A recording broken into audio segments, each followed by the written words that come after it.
Hi guys, and welcome back to the channel. Today we're going to take a look at the brand new M340i with xDrive. This video is going to be having a look at the design features of the car and some of the technology it has, and I have done a driving impressions video which will be on BMW Park Lane's channel. We'll put a link into the description so you can check that out. But for now, let's take a look at this car. So this is the brand new 3 Series M340i with xDrive, and as you can see from the front end, it's actually pretty aggressive. So this has a number of features over the normal M Sport cars, and the main feature is the grills. So these grills are finished in a special cerium grey colour, so are the inserts, the air vents on the side here, the wing mirrors, and also the model designation on the back.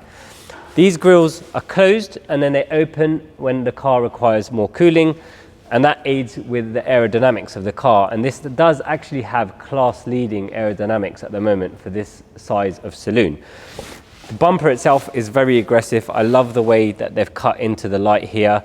And it's a shame that the new M3 is not going to be based on this, because if you saw the render we made of the M3 based on this shape, it actually looked fantastic. But we are resigned to the fact that the new M3 is going to have big wheels, and you can kind of see the shape they're going to follow.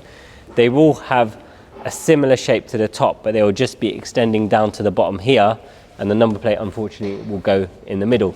So overall, the front end of the car, I really like it. There's lots of cool design features and it does look very aggressive. Moving over to the side of the car, it has 19-inch 792M wheels, and again they've got cerium grey on them and they're bi-coloured. This car, as standard, has the M Sport braking system, which are a lot bigger than the standard ones, and it also has M adaptive suspension.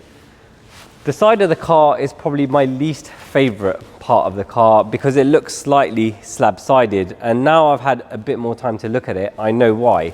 This swage line on the previous models, and even like on an F90 M5, runs through the middle of the door handles, and it just gives it a bit more shape. So it looks slightly flat from the side, but the overall profile is actually very nice. If we move over to the back of the car, again, everything is aggressive and more pronounced than what we've seen on previous 3 Series. So even if you look at the trunk or the boot lid, depending on where you are based, you can see that it's actually more pronounced in the shape that comes out here. So it's almost CSLS, like duckbill, but not quite, but you can see what they're going with there. And also the rear lights, I really like the new style BMW rear lights. They're a lot slimmer and they extend further into the center of the car.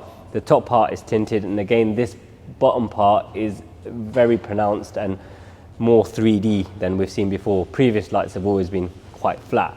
That pronounced nature carries on to the bottom of the car with the diffuser and also the vents here. They're not real, but they add a bit of visual distinction to the rear bumper. What I've also noticed with spending more time with the car is that it has the same swage line here that the F90 has, so they're carrying that through to all the other models, and it does actually give the rear of the car a really good look. It's just a shame that swage line wasn't in the middle, because that would have made the design perfect, but overall I think it's a really good looking car. The exhausts individual to the M340i as well, and they're a square design according to the brochure, but they're not quite square, they're kind of hexagonal, and they look very similar to the air vents inside the car. So let's jump inside the car, have a look at the interior and some of the tech this car has. The interior of the car is a massive step up from the previous generation 3 Series, and in fact this is a much nicer place to be than our F80 M3 is. This is now very similar to the 5 Series, so I think the 3 Series has really stepped up to kind of match what the 5 Series has done in terms of the interior quality. Steering wheel looks almost exactly the same.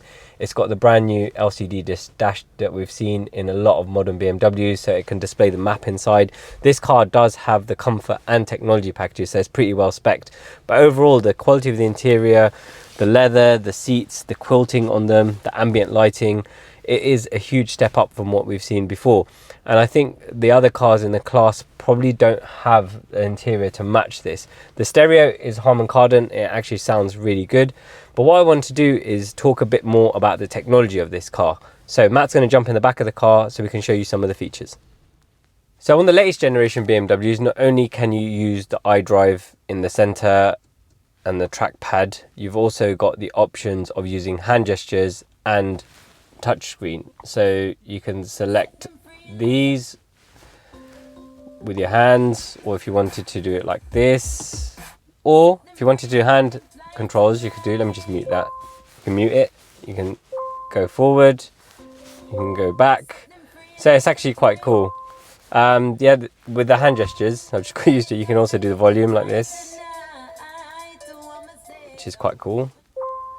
Obviously, you've still got the controls on the steering wheel. One thing I wanted to mention about this car is the heads-up display. It's probably not going to show up in the camera properly. It's got the biggest heads-up display I've ever seen on a BMW. So when you're driving, everything you need to see, information on sat-nav, is right in your eye line, so you don't need to look down at the dash itself. So the other thing BMW has is the virtual assistant now, so you can ask it stuff. So let me just start the car. Hey BMW, I'm bored. I can't imagine that you're bored. Maybe you haven't yet had the chance to try sport mode. So it's quirky things like that. So if you're, for example, driving and you're a bit tired, let's see what happens when I ask it if I'm tired, if it's got any suggestions. Hey BMW, I'm tired. I have activated the Vitalize program. Oh, it's doing something. Okay, so it's playing some uplifting music apparently, and it's also making the vents go up and down to try and keep me awake if I'm tired and I'm driving. So one of the other ones I've found is if you're stressed. So let's try this one. Hey BMW, I'm stressed.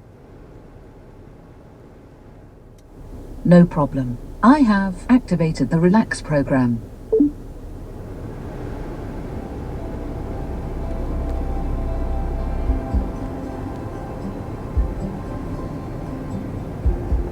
Oh, so it's now playing some relaxing music and the heat's gone up. So you could also say to it that you're cold and turn the heated seats on and turn the temperature up. So it does normal things as well. It's quite cool. I don't know how much you'd use it, but you can also change the name. So instead of saying, hey BMW, you could call the car Hilda or Gertrude or whatever you wanted to. But the car is packed full of technology. The other thing that this has on here is the reverse assistant and park assistant. So you could drive into a small gap, and then if you needed to back out of it, all you'd have to do is push the reverse assistant and then reverse back out. We have actually made a video of that on the M135i, so we'll put a link to that so you can see how that works. But overall, I'm really impressed with the car. It looks fantastic. The interior is great. It's a really cool place to be. And with the B58 engine this car has, 369 horsepower, 500 newton meters of torque, coupled with the ZF gearbox, it's going to be a really exciting drive. So on that note, let's have a look at what the car is like to drive, and we'll put a link to the video so you can go and check that out. Thank you for watching, guys. If you want to watch more of our videos, you can watch them over here. If you want to watch what YouTube suggests that you might like from our videos, you can watch them over here. As always, if you haven't already, please like our video and subscribe to our channel. If you've got any questions for us, please drop them in the comments below and we'll do our best to answer them for you.